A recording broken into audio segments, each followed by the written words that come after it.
रोहिणी ने एक बयान में कहा कि जैसे ही संजय यादव और रमेश का नाम लिया, उन्हें घर से निकाल दिया गया, गालियां दी गईं और मारा तक गया। उन्होंने यह भी कहा कि अब उनका कोई परिवार नहीं है और जो भी जिम्मेदारी है वह तेजस्वी और उनके साथियों की है। रोहिणी के मुताबिक पार्टी की हार के लिए जवाबदेही मांगना उनके खिलाफ हो गया। छपरा में है, 2 लोगों को गोली मार दी गई है आज। तो वही तो हम बोले कि अब रूडी जी बताएंगे ना। हाँ, गोलियां चलती है, चलती रहेंगी, तो रूडी जी से जवाब मांगिए। मंत्रिमंडल का विस्तार हो गया रोहिणी जी, लेकिन बिहार को कुछ नहीं मिला है। इस पे क्या कहिएगा? सच्चाई सामने आ गया ना, यही ना विपक्ष बोलता था कि जब विपक्ष यही बोलता था ना, तो सच्चाई सब सामने आ गया। अब जनता डिसाइड करे। जनता से इन्होंने कितना सारा वादा किया था, झूठे वादे किए थे, क्या हुआ? ठन गोपाल बना दिया ना, फिर से जनता को कुछ नहीं दिया बिहार को। तेजस्वी करे झुनझुना थमा दिया गया है। तो सही बात बोल रहे हैं ना कि तो बिहार की जनता भी बोल रही है कि हम लोग को झुनझुना पकड़ा दिया गया। आकर के चुनाव में फिर से झांसा दे करके गए थे, फिर से वही झांसाबाजी, जुमलाबाजी हो गया। नीतीश कुमार को फिर से अपने पास लाइएगा क्या आप लोग अपने साथ? हम क्यों लेकर के आएंगे? वो बड़े हैं, उनसे आशीर्वाद हम लोग ले रहे हैं। अब चाचा जी आएंगे, कब आएंगे आशीर्वाद देने? अब चाचा जी से जाके पूछिए। हम लोग तो बाल बच्चे हैं, उनके आशीर्वाद मांग रहे हैं। आज भी आंध्र प्रदेश जाना था नीतीश जी को, चंद्रबाबू नायडू जी को मुख्यमंत्री शपथ में नहीं गए। शपथ ग्रहण में तबीयत खराब होगा उनका, तबीयत खराब होगा, तो आराम करने दीजिए। सिंगापुर जा रही हैं आप? जा रहे अपने बच्चे लोग से मिलने के लिए, फिर 10 दिन के बाद आ रहे अपने सारण की जनता से, अपने जितने भी कार्यकर्ता हैं, जितने भी हमें जो वोट देने का जो काम किया है, सबका धन्यवाद करने, उनके बीच में रह करके, ये रोहिणी आचार्य उनकी बेटी है, उनके बीच में रह के काम करने के लिए 15 दिन के बाद आ रही है सारण। एक अन्य पोस्ट में रोहिणी ने कहा कि कल मुझे गालियों के साथ बोला गया कि मैं गंदी हूं और मैंने अपने पिता को अपनी गंदी किडनी लगवा दी, करोड़ों रुपए लिए, टिकट लिया, तब लगवाई गंदी किडनी।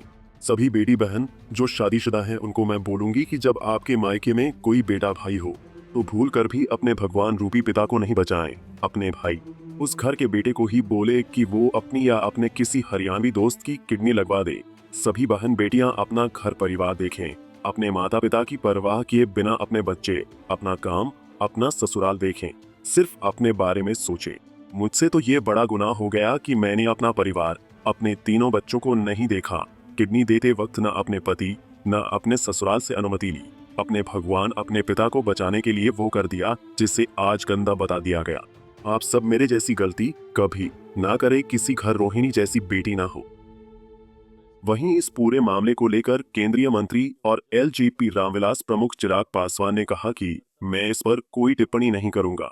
हमारे राजनीतिक मतभेद जरूर हैं, लेकिन मैंने हमेशा लालू प्रसाद यादव के परिवार को अपना परिवार माना है।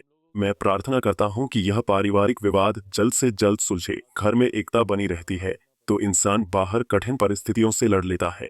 मैं इसके ऊपर मैं कोई टिप्पणी नहीं करूंगा, क्योंकि जब एक परिवार ऐसी कठिन परिस्थितियों से गुजरता है तो वो किस मानसिक दबाव में रहता है, इसका अंदाजा मुझे है, क्योंकि मैं भी इस दौर से गुजरा हूं।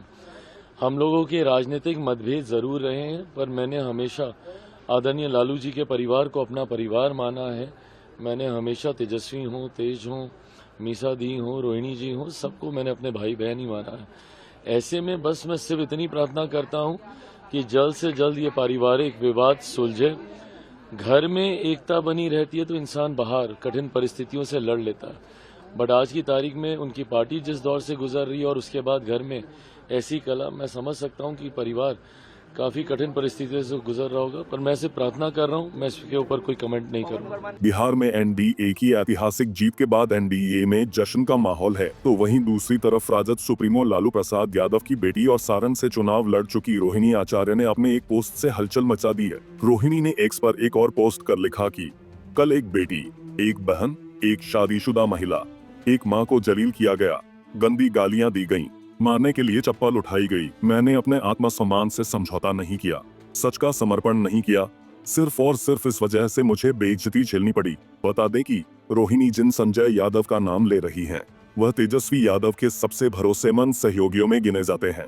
हरियाणा में जन्मे संजय यादव 2012 में राजद से जुड़े और 2024 में पार्टी ने उन्हें राज्यसभा भेजा। दूसरी ओर रमेश को तेजस्वी का पुराना दोस्त बताया जाता है। जिनका संबंध उत्तर प्रदेश के एक राजनीतिक परिवार से है। रोहिणी ने आरोप लगाया कि इन्हीं दोनों ने उन्हें राजनीति और परिवार दोनों से दूर जाने को कहा है। Bureau report, Punjab Kesari TV.